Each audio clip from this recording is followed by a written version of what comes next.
নমস্কার বন্ধুরা, আমাদের গল্প পাঠের আসর লেটস ডু গল্পতে সকলকে স্বাগত জানাই। আজ আমরা পড়ব সঞ্জীবচন্দ্র চট্টোপাধ্যায়ের লেখা পালামৌ দ্বিতীয় খণ্ড। গল্প শুনে ভালো লাগলে লাইক করো, শেয়ার করে সকলকে শোনার সুযোগ করে দিও। আসরে আজ প্রথমবার এলে বা এখনো সাবস্ক্রাইব না করে থাকলে করে দিও প্লিজ। পাশে থাকা নোটিফিকেশন বেল আইকনটা অবশ্যই ক্লিক করো, তাতে আসরে যখনই কোনো নতুন গল্প আসবে সবার আগে তার খবর তোমার কাছে পৌঁছে যাবে। তাহলে চলো শুরু করা যাক। আজকের গল্প সঞ্জীবচন্দ্র চট্টোপাধ্যায়ের লেখা পালামৌ। তো চলো, লেটস স্টার্ট, লেটস ডু গল্প।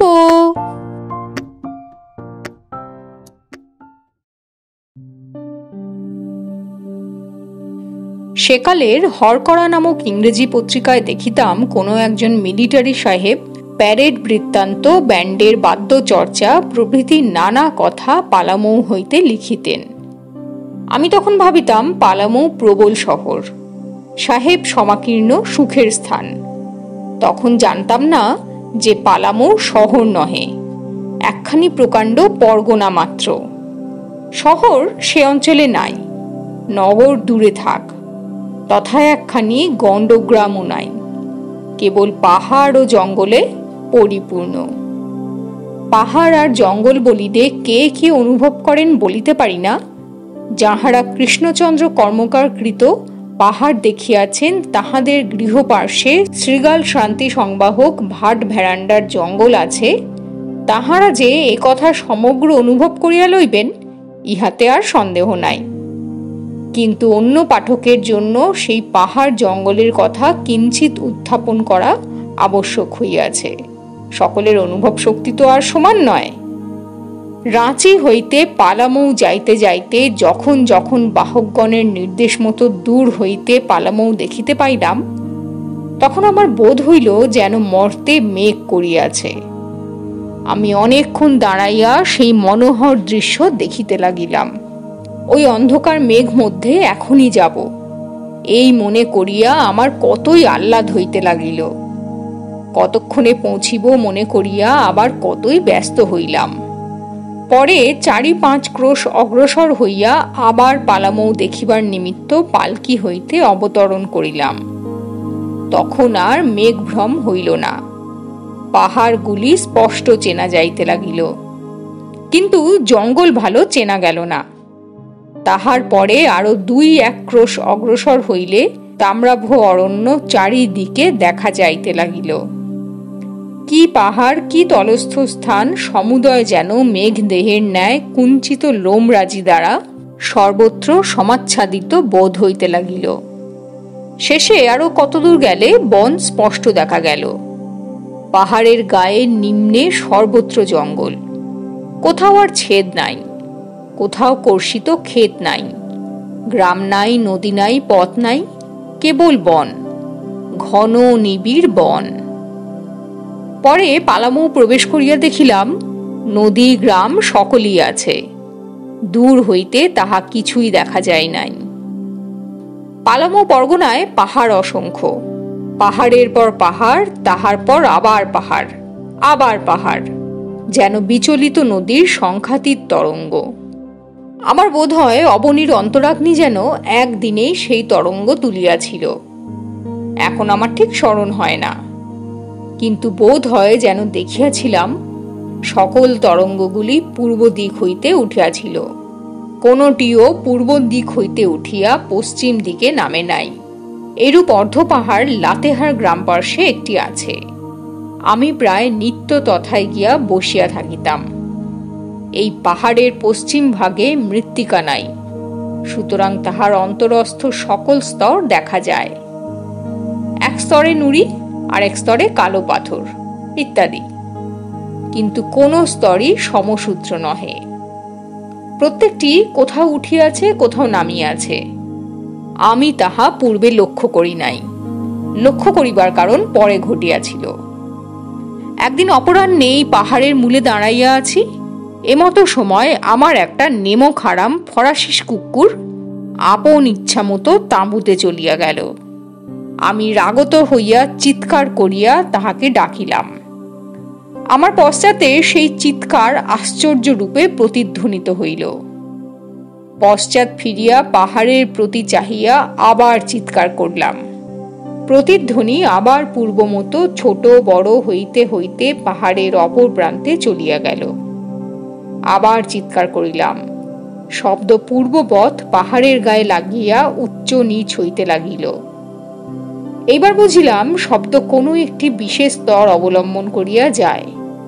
সেই স্তর যেখানে উঠিয়াছে বা নামিয়াছে, শব্দ সেখানে উঠিতে নামিতে থাকে। কিন্তু শব্দ দীর্ঘকাল কেন স্থায়ী হয়? যত দূর পর্যন্ত সেই স্তরটি আছে তত দূর কেন যায়, তাহা কিছুই বুঝিতে পারিলাম না। ঠিক যেন সেই স্তরটির শব্দ কন্ডাক্টর। যে পর্যন্ত নন কন্ডাক্টরের সঙ্গে সংস্পর্শ না হয় সেই পর্যন্ত শব্দ ছুটিতে থাকে। আরেকটি পাহাড় দেখিয়া চমৎকৃত হইয়াছিলাম। সেটি এক শিলা, সমুদয়ে একখানি মাত্র প্রস্তর। তাহাতে একেবারে কোথাও কণা মাত্র মৃত্তিকা নাই। সমুদয় পরিষ্কার ঝরঝর করিতেছে। তাহার এক স্থান অনেক দূর পর্যন্ত ফাটিয়া গিয়াছে। সেই ফাটার ওপর বৃহৎ এক অশ্বত্থ গাছ জন্মিয়াছে। তখন মনে হইয়াছিল অশ্বত্থ বৃক্ষ বড়ই রসিক, এই নিরস পাষাণ হইতেও রস গ্রহণ করিতেছে। কিছুকাল পর আবার একদিন এই অশ্বত্থ গাছ আমার মনে পড়িয়াছিল। তখন ভাবিয়াছিলাম, বৃক্ষটি বড়ই শোষক, ইহার নিকট নিরস পাষাণেরও নিস্তার নাই। এখনো বোধহয় অশ্বত্থ গাছটি আপন অবস্থানুরূপ কার্য করিতেছে। সকল বৃক্ষই যে বাঙালার রসপূর্ণ কোমল ভূমিতে জন্মগ্রহণ করিয়া বিনা কষ্টে কাল যাপন করিবে, এমতো সম্ভব নহে। যাহার ভাগ্যে কঠিন পাষাণ, পাষাণই তাহার অবলম্বন। এখন আমি অশ্বত্থটির প্রশংসা করি। এখন সে সকল কথা যাউক, প্রথম দিনের কথা দুটি একটি বলি। অপরাহ্নে পালামৌয়ে প্রবেশ করিয়া উভয় পার্শ্বস্থ পর্বতশ্রেণী দেখিতে দেখিতে বন মধ্য দিয়া যাইতে লাগিলাম। বাঁধা পথ নাই, কেবল এক সংকীর্ণ গোপথ দিয়া আমার পালকি চলিতে লাগিল। অনেক স্থলে উভয় পার্শ্বস্থ লতা পল্লব পালকি স্পর্শ করিতে লাগিল। বন বর্ণনায় যেরূপ শাল তাল তমাল হিনতাল শুনিয়াছিলাম, সেরূপ কিছুই দেখিতে পাইলাম না। তাল হিনতাল একেবারেই নাই, কেবলই শালবন। অন্য বন্য গাছও আছে অবশ্য। শালের মধ্যে প্রকাণ্ড গাছ একটিও নাই। সবগুলি আমাদের দেশীয় কদম্ব বৃক্ষের মতো, না হয় কিছু বড়, কিন্তু তাহা হইলেও জঙ্গল অতি দুর্গম। কোথাও তার ছেদ নাই, এই জন্য বড়ই ভয়ানক। মধ্যে মধ্যে যে ছেদ আছে তাহা অতি সামান্য। এইরূপ বন দিয়ে যাইতে যাইতে হঠাৎ কাষ্ঠঘণ্টার বিষণ্ণকর শব্দ কর্ণগোচর হইল। কাষ্ঠঘণ্টা পূর্বে মেদিনীপুর অঞ্চলে দেখিয়াছিলাম। গৃহপালিত পশু বনে পথ হারাইলে শব্দানুসরণ করিয়া তাহাদের অনুসন্ধান করিতে হয়। এই জন্যই গলঘণ্টার উৎপত্তি। কাষ্ঠঘণ্টার শব্দ শুনিলে প্রাণের ভিতর কেমন যেন করে। পাহাড় জঙ্গলের মধ্যে সেই শব্দে আরও যেন অবসন্ন করে, কিন্তু সকলকে করে কিনা তাহা বলতে পারি না। পরে দেখিলাম একটি মহিষ সভয়ে মুখ তুলিয়া আমার পালকির প্রতি এক দৃষ্টে চাহিয়া আছে। তাহার গলায় কাষ্ঠঘণ্টা ঝুলিতেছে। আমি ভাবিলাম, পালিত মহিষ যখন নিকটে তখন গ্রাম আর দূরে নহে। অল্প বিলম্বেই অর্ধ শুষ্ক তৃণাবৃত একটি ক্ষুদ্র প্রান্তর দেখা গেল। এখানে সেখানে দুই একটি মধু বা মৌয়া বৃক্ষ ভিন্ন সে প্রান্তরে গুল্ম কি লতা কিছুই নাই। সর্বত্র অতি পরিষ্কার। পর্বত ছায়ায় সে প্রান্তর আরো রম্য হইয়াছে। তথায় কতগুলি কোল বালক একত্রে মহিষ চড়াইতেছিল। সেইরূপ কৃষ্ণবর্ণ কান্তি আমি আর কখনো দেখি নাই। সকলের গলাতেই পুতির সাতনড়ি, ধুকধুকির পরিবর্তে এক একখানি গোল আরশি, পরিধানে ধরা, কর্ণে বনফুল। কেহ মহিষ পৃষ্ঠে শয়ন করিয়া আছে, কেহ বা মহিষ পৃষ্ঠে বসিয়া আছে, কেহ কেহ নৃত্য করিতেছে। সকলগুলি যেন কৃষ্ণ ঠাকুর বলিয়া বোধ হইতে লাগিল। যেরূপ স্থান, তাহাতে এই পাথুরে ছেলেগুলি উপযোগী বলিয়াই বিশেষ সুন্দর দেখাইতেছিল। চারিদিকে কালো পাথর, পশুও পাথরে, তাহাদের রাখালো সেই রূপ। এই স্থলে বলা আবশ্যক, এই অঞ্চলে মহিষ ভিন্ন গরু নাই, আর বালকগুলি কোলের সন্তান। এই অঞ্চলে প্রধানত কোলের বাস। কোলেরা বন্য জাতি, খর্বাকৃতি, কৃষ্ণবর্ণ। দেখিতে কুৎসিত কি রূপবান তাহা আমি মীমাংসা করিতে পারি না। যে সকল কোল কলিকাতা আইসে বা চা বাগানে যায়, তাহাদের মধ্যে আমি কাহাকেও রূপবান দেখি নাই, বরং অতি কুৎসিত বলিয়া বোধ করিয়াছি। কিন্তু স্বদেশে কোল মাত্রেই রূপবান, অন্তত আমার চক্ষে। বন্যেরা বনে সুন্দর, শিশুরা মাতৃক্রোড়ে। প্রান্তরের পর এক ক্ষুদ্র গ্রাম, তাহার নাম স্মরণ নাই। তথায় ৩০-৩২টি গৃহস্থ বাস করে, সকলেরই পর্ণকুটির। আমার পালকি দেখিতে যাবতীয় স্ত্রীলোক ছুটিয়া আসিল। সকলেই আবলুসের মতো কালো, সকলেই যুবতী, সকলেরই কোটি দেশে একখানি করিয়া ক্ষুদ্র কাপড় জড়ানো, সকলেরই কক্ষ বক্ষ আবরণ শূন্য। সেই নিরাবৃত বক্ষে পুতির সাতনড়ি, তাহাতে ক্ষুদ্র ক্ষুদ্র আরশি ঝুলিতেছে। কর্ণে ক্ষুদ্র ক্ষুদ্র বনফুল, মাথায় বড় বড় বনফুল। যুবতীরা পরস্পর কাঁধ ধরাধরি করিয়া দেখিতে লাগিল, কিন্তু দেখিল কেবল পালকি আর বেহারা।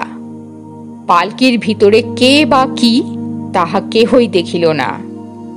আমাদের বাংলায়ও দেখিয়াছি, পল্লী গ্রামে বালক বালিকারা প্রায় পালকি আর বেহারা দেখিয়া ক্ষান্ত হয়। তবে যদি সঙ্গে বাদ্য থাকে, তাহা হইলে বর কনে দেখিবার নিমিত্ত পালকির ভিতরে দৃষ্টিপাত করে। যিনি পালকি চড়েন, সুতরাং তিনি দুর্ভাগ্য। কিন্তু গ্রাম্য বালক বালিকারা অতি নিষ্ঠুর, অতি নির্দয়। তাহার পর আবার কতদূর গিয়া দেখিলাম, পথশ্রান্তা যুবতীরা মদের ভাঁটিতে বসিয়া মদ্যপান করিতেছে। গ্রামের মধ্যে যে যুবতীদের দেখিয়া আসিয়াছি, ইহারাও আকারে অলঙ্কারে অবিকল সেই রূপ, যেন তাহারাই আসিয়া বসিয়াছে। যুবতীরা উভয় জানু দ্বারা ভূমি স্পর্শ করিয়া দুই হস্তে শালপত্রের পাত্র ধরিয়া মদ্যপান করিতেছে, আর ঈষৎ হাস্যবদনে সঙ্গীদের দেখিতেছে। জানু স্পর্শ করিয়া উপবেশন করা কোল জাতির স্ত্রীলোকদিগের রীতি, বোধহয় যেন সাঁওতাল দিগেরও এই রীতি দেখিয়াছি। বনের মধ্যে যেখানে সেখানে মদের ভাঁটি দেখিলাম, কিন্তু বাঙালায় ভাঁটিখানায় যেরূপ মাতাল দেখা যায়, পালামৌ পরগনায় কোনো ভাটিখানায় তাহা দেখিলাম না। আমি পরে তাহাদের আহার ব্যবহার সকলই দেখিতাম, কিছুই তারা আমার নিকট গোপন করিত না। কিন্তু কখনো স্ত্রী লোকদের মাতাল হইতে দেখি নাই, অথচ তারা পান কুণ্ঠ নহে। তাহাদের মদের মাদকতা নেই এ কথাও বলিতে পারি না। সেই মদ পুরুষেরা খাইয়া সর্বদা মাতাল হইয়া থাকে।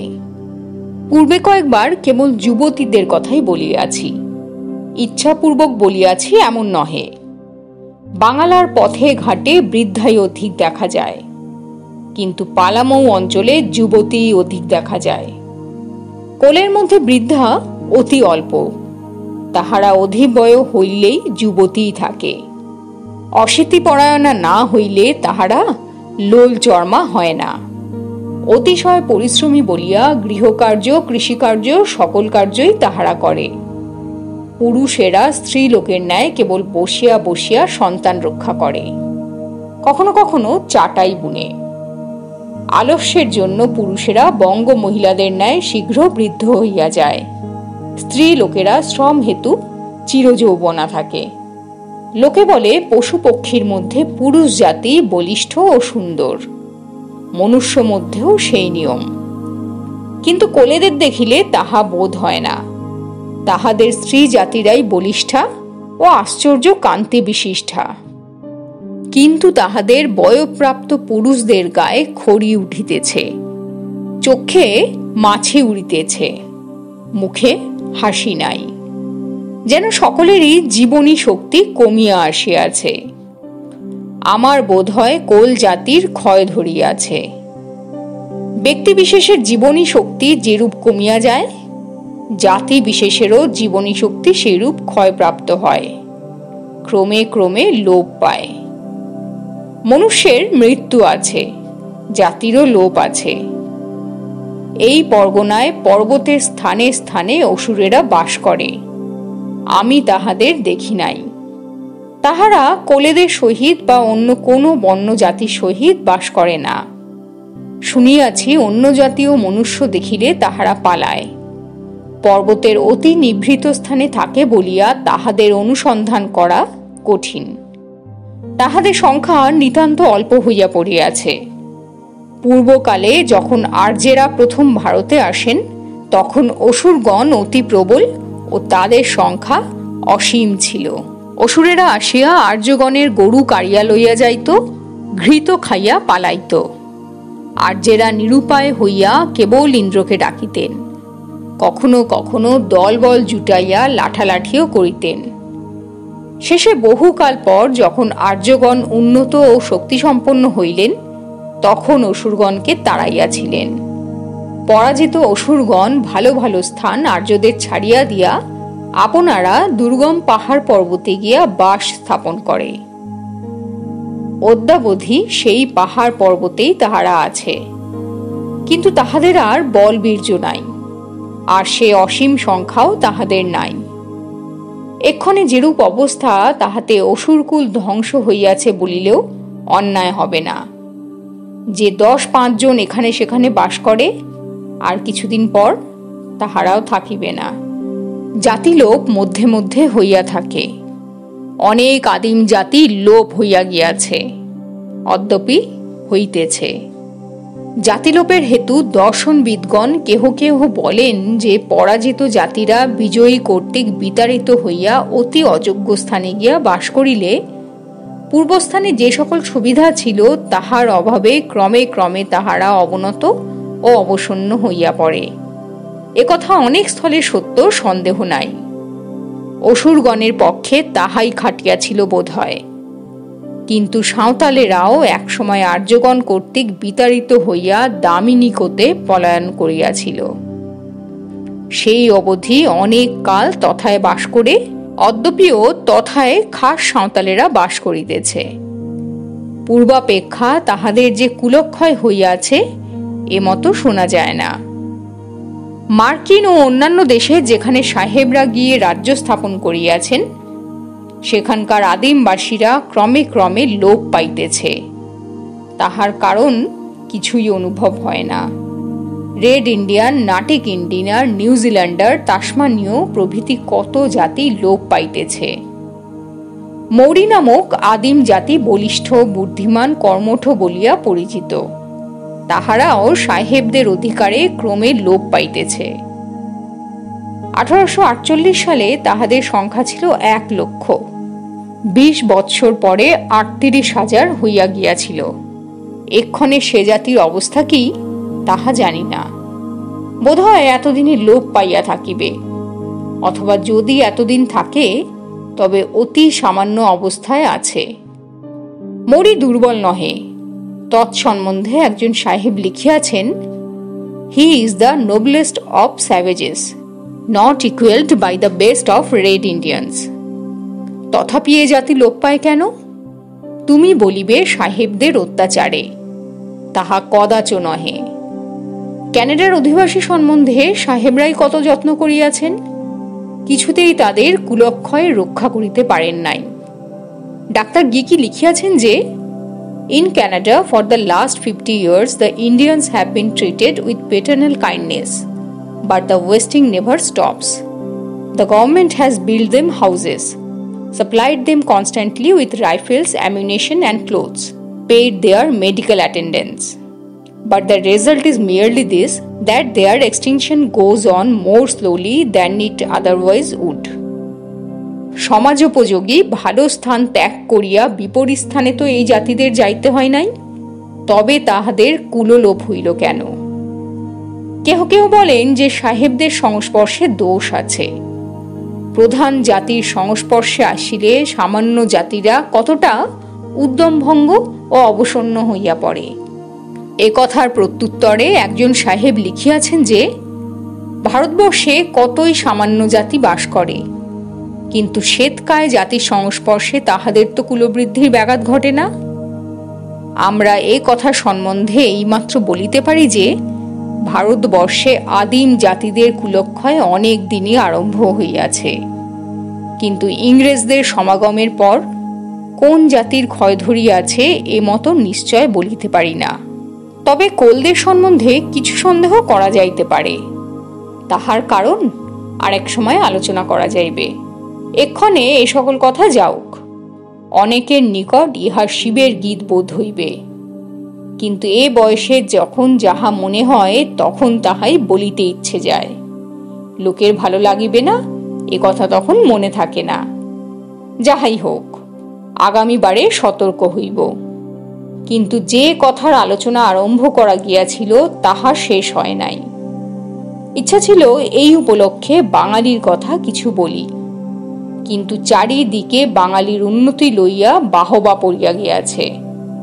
বাঙালি ইংরেজি শিখিতেছে, উপাধি পাইতেছে, বিলাত যাইতেছে, বাঙালি সভ্যতার সোপানে উঠিতেছে। বাঙালির আর ভাবনা কি? এ সকল তো বাহ্যিক ব্যাপার। বঙ্গ সমাজের আভ্যন্তরীণ ব্যাপার কি একবার অনুসন্ধান করিলে ভালো হয় না? শুনিতেছি গণনায় বঙ্গবাসীদের সংখ্যা বাড়িতেছে, বড়ই ভালো।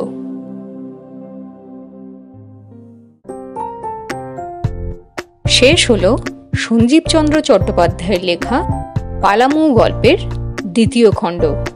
কেমন লাগলো কমেন্ট করে জানিও।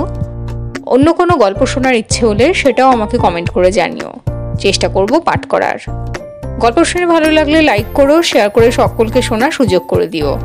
আসরে আজ প্রথমবার এলে বা এখনো সাবস্ক্রাইব না করে থাকলে করে দিও প্লিজ। পাশে থাকা নোটিফিকেশন বেল আইকনটা অবশ্যই ক্লিক করো, তাতে আসরে যখনই কোনো নতুন গল্প আসবে সবার আগে তার খবর তোমার কাছে পৌঁছে যাবে। তাহলে আজকের মতো বিদায় নিচ্ছি। আবার হাজির হব লেটস ডু গল্পের পরবর্তী এপিসোডে এরকমই অসাধারণ কোনো একটা গল্প নিয়ে। Till then take care and stay tune to let's do গল্প।